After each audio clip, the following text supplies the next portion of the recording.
o senhor Hernani Baia, da Academia Brasileira de Educação.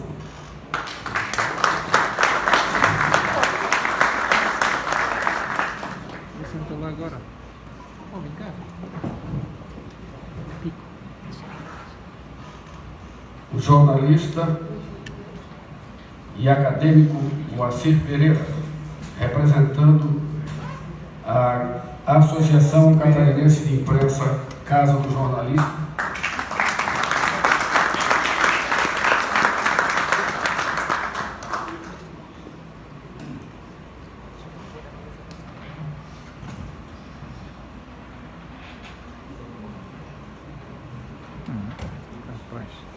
O acadêmico Gilberto Calado de Oliveira, representando nesta solenidade o Ministério Público.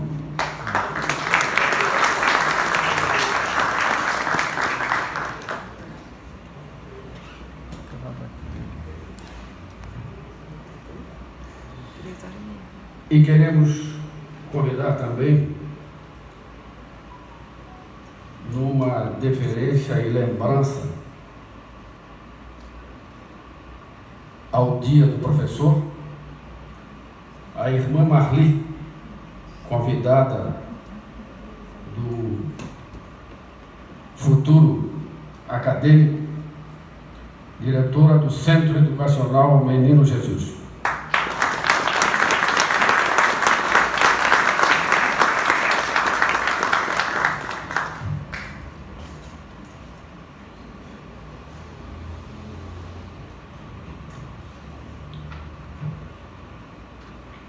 Composta a mesa, dou por aberta a presente sessão.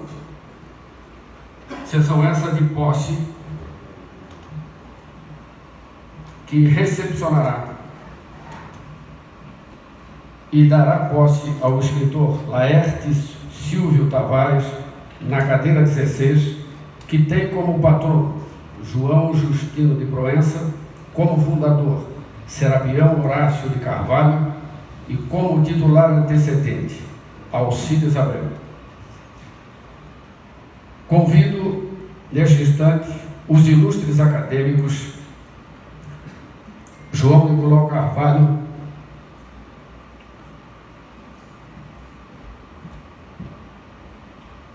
João Carlos Rosman e Artêmio Zanon, para, em comissão, acompanhar o eleito até o local a ele destinado, na primeira fileira deste auditório.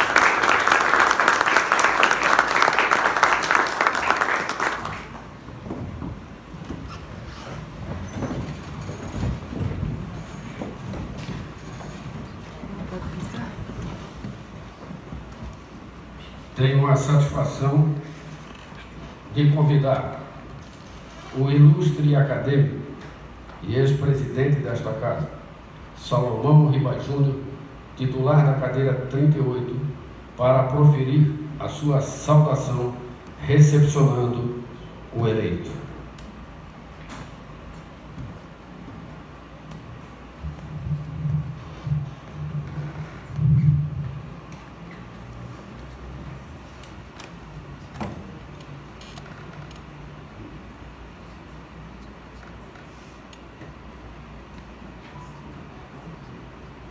Ilustre presidente da Academia Catarinense de Letras, acadêmico Pinheiro Neto,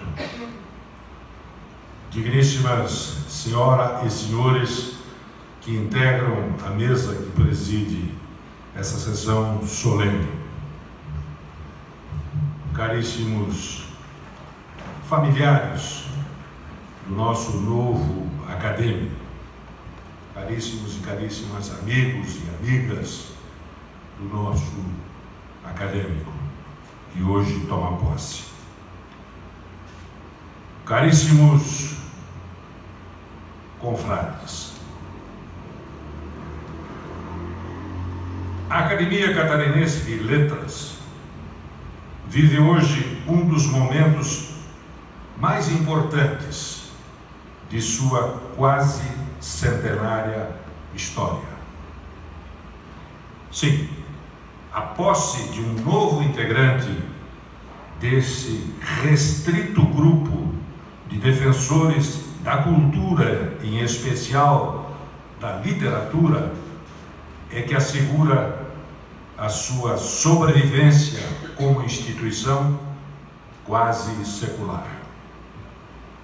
Os acadêmicos, suas obras, suas atividades, suas ideias, sua participação, sua capacidade de conviver, de concordar e discordar, é que fazem a vida dessa trincheira de luta cultural. Aqui sempre são lembrados os que se foram, são procurados novos valores. Aqui se tenta manter viva e correta o que já se chamou de fator básico de integração do imenso território brasileiro, a língua portuguesa. A tradição e as regras solenes escritas em nossos estatutos reclamam que o que chega seja saudado solenemente por um dos que aqui já estão. Entre esses, faz sua escolha o recipiendário. É a primeira vez, desde que aqui estou, e já lá se vão muitos anos, que recebo essa distinção. Creio que ela é, e tenho certeza disso, fruto da manifestação de um gesto de nossa longa amizade. O discurso que procuro cultivar anda em desuso. No mundo apressado em que vivemos, as pessoas perderam a paciência de ouvir. As falas têm que ser breves. As pessoas leem pouco, ouvem menos ainda, dispensam a língua para usar os dedos nessas engenhocas eletrônicas. Comunicam-se assim e atropelam quando não ferem de morte o idioma nacional. Tudo passa a ser curiosamente abreviado e criam-se desenhos que nos fazem voltar às cavernas, pois são muito semelhantes às primeiras tentativas de expressão do ser humano, isto é, antes de aprender a escrever e a ler.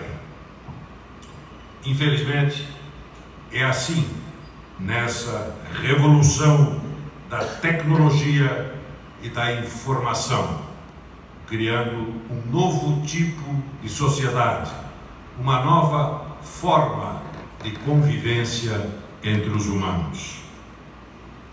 Pois, apesar disso, hoje temos o privilégio de receber entre nós um cultor da língua e dos versos como meio de expressão de suas ideias, emoções, sentimentos. Um engenheiro construtor do verso. Antes de uma palavra sobre sua arte, falemos um pouco do Laerte, do silo da armação de Itapocorói. Foi ali, naquele que considero um dos lugares mais belos e aprazíveis do mundo, pelo menos da pequena parte do mundo que conheço. Foi ali que nasceu Laerte Silvio, da família Tavares, que viraria o Ciro para os seus amigos. Da antiga armação de baleias dos tempos da colonização portuguesa, o nosso novo confrade veio ao mundo para nos encantar com as suas décimas, estilo literário que tem em seus cultores mais antigos, até mesmo Camões. Neto de um poeta, cedo Ciro interessou-se pela arte de fazer versos. A respeito de sua amada armação de Itapocorói, onde conviveu com Marcos Conder Reis, que o considerava um grande poeta. E isso é uma consagração. A propósito, se vivos fossem os irmãos Marcos e Antônio Carlos Conder Reis, certamente estariam entre nós hoje. E eu perderia o privilégio de fazer o discurso que estou fazendo. Disse Ciro, e cito: minha saudosa armação do café seco na eira, chumbado e torrado na beira, do rancho em fogo do chão, depois socado ao pilão, onde desprendia um cheiro a recender por inteiro o local distante ou perto, até o espaço deserto mais longínquo do terreiro. Dessa armação, Laerte seguiu a vida.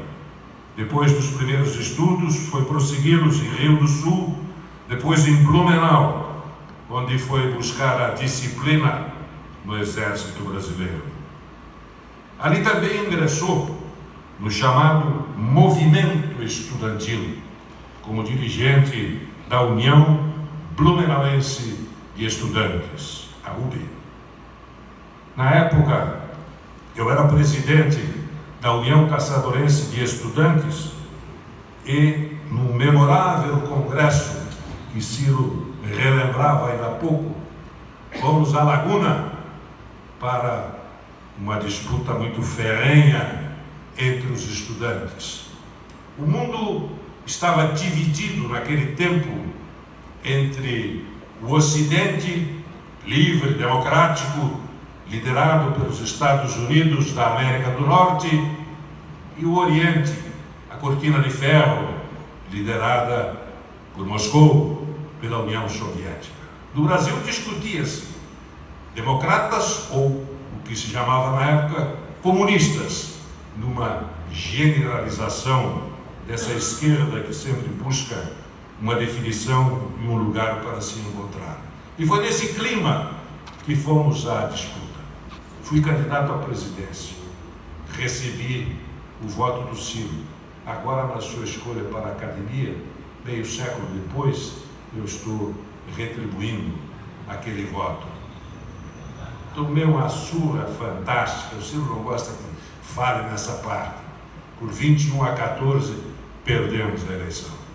Esses dias, o Oclânio Siqueira, que era daquele tempo, e escreveu um livro sobre a UCES, teimava comigo. Disse, não foi essa a diferença. Ciro, quem perde a eleição não esquece a diferença.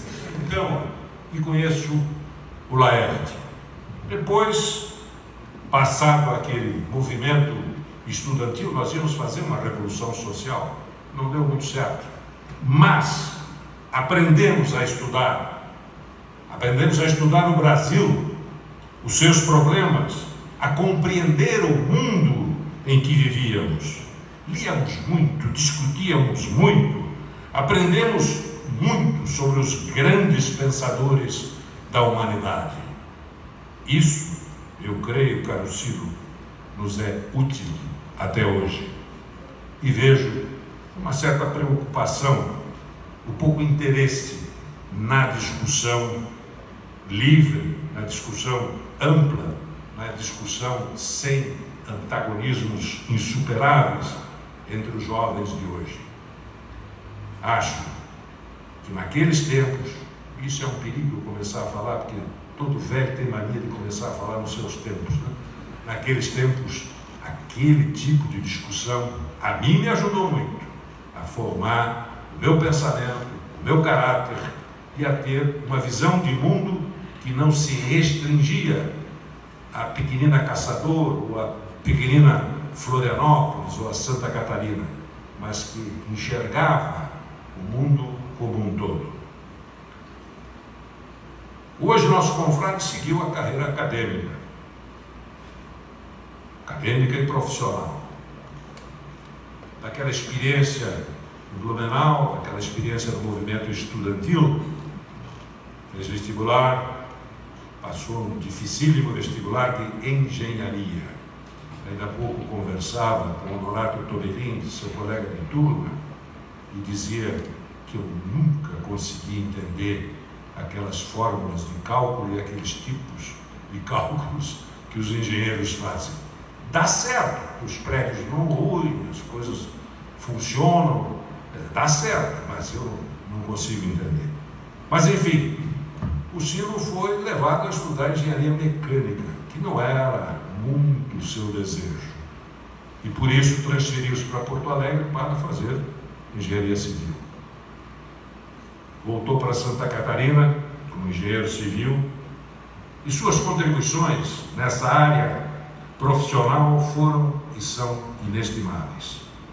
Na administração pública e privada, ele foi responsável técnico por 2 centenas de imóveis, participou ativamente dos conselhos fiscal e de administração e da diretoria executiva de grandes empresas estatais de Santa Catarina. Para orgulho de sua família e de seus amigos, é um profissional respeitado por sua capacidade técnica e sua idoneidade. Daí é que vem, dessa vida de engenheiro, o engenheiro construtor de versos. Eu colho de um dos seus livros fantásticos, A Ilha dos Idílios, Décimas e Sonetos. O cara Artêmio Zanon, vou aprender o que são décimas, que é também uma outra coisa que eu não tenho a menor ideia. Décimas e sonetos, algumas observações do nosso confrade Rodrigo Diabo na apresentação deste livro do Ciro. Diz ele sob o título Uma Cidade Perdida: o louvor dos belos dias passados tem enriquecido a poesia lírica como nenhum outro estímulo ou pretexto. A luz dourada e única da juventude perdida, mas compartilhada com as alegrias, as esperanças e a embriaguez da mesma geração, nutrem os exercícios poéticos do nosso amigo Laerte Tavares. Os jardins, os quiosques, os espelhos dos velhos bares, todos os postais atendem ao seu chamado. As luzes se acendem e o vale, empolgado pela nostalgia, ergue a voz. O próprio Ciro, nesse mesmo livro, diz que um dos seus objetivos é o resgate de uma forma literária muito apreciada pela poesia popular portuguesa do século XVI, denominada Décimas, sendo uma composição poética com estrofes de 10 versos de 7 sílabas métricas cada e rimas de primeira com a quarta e a quinta, depois a segunda, rimando com a terceira. A essa altura eu já me perdi, não sei mais fazer a poesia. Sexto com o sétimo e a décima e o oitavo com a nona. Lendo é uma delícia, mas construindo é um labor impressionante. Diz ele que essa regra é de absoluto rigor. Na métrica, as acentuações tônicas predominavam na segunda e sexta sílaba de cada verbo. Mesmo assim, alguns versificavam com 10 sílabas. E aí ele apresenta alguns exemplos da décima no livro Clubes de Florianópolis. Neste mesmo livro, o nosso autor, depois de definir os seus objetivos com essa elegância de estilo e rigor técnico, ele dedica o livro a Santa Maria. Santa Maria, que é mãe do Arthur, a alegria juvenil que se juntou aos outros filhos e aos netos. Bonito texto. Diz o Ciro: este livro é dedicado a Sandra Maria, minha mulher, com carinho e amor por seu incentivo e dedicação nesse trabalho. Também a ilha de Santa Catarina, pelo amor que a tenho, amando-a como ama o ébrio o torpor tóxico do trago etílico, enquanto eu, o êxtase da embriaguez, pelo toque hipnótico da beleza desta ilha de idílios. Rodrigo Diaro, nosso confrade, colaborou com suas ilustrações em outras obras de Laerte. Outro acadêmico, padre Antolino Bezzi, no prefácio do livro A Saga da Imagem do Senhor dos Passos, a Ilha do Desterro no século XVIII, afirma, cito: há textos que pedem única leitura e nos damos por satisfeitos. Sentimos ter dominado o conteúdo. Há outros textos, porém, cuja leitura exige esforço, perseverança. Mas Laerte Silvio Tavares propõe uma charada. Seria o Senhor Jesus dos Passos, que ele escreveu, um poema piedoso? Uma estudada peça literária? Uma narrativa histórica? Um conto fantástico? Afirma Bezzi, é tudo isso ao mesmo tempo. E isso chama a atenção num linguajar popular, atraente e cheio de surpresas poéticas. Ciro modernizou-se. Este livro já é uma produção de e-book, só disponível nas lojas de livros dessa natureza. E é uma beleza essa história do Senhor dos Passos que ele conta, mostrando Joana de Guzmão, mostrando Dom Joaquim, mostrando, enfim, todos aqueles que há mais de 200 anos fizeram nascer a procissão dos Passos, que agora, finalmente, tem reconhecida a sua importância, a sua relevância pelo Conselho de Cultura do ISFAM como patrimônio cultural e material do povo brasileiro. E que Ciro já saudava há alguns anos com entusiasmo e certamente contribuiu para que esse reconhecimento ocorresse de obras de alta qualidade literária que Laerte Silvio Tavares mereceu a eleição para ocupar uma cadeira. Neste ponto, registro a saudade dos que já se foram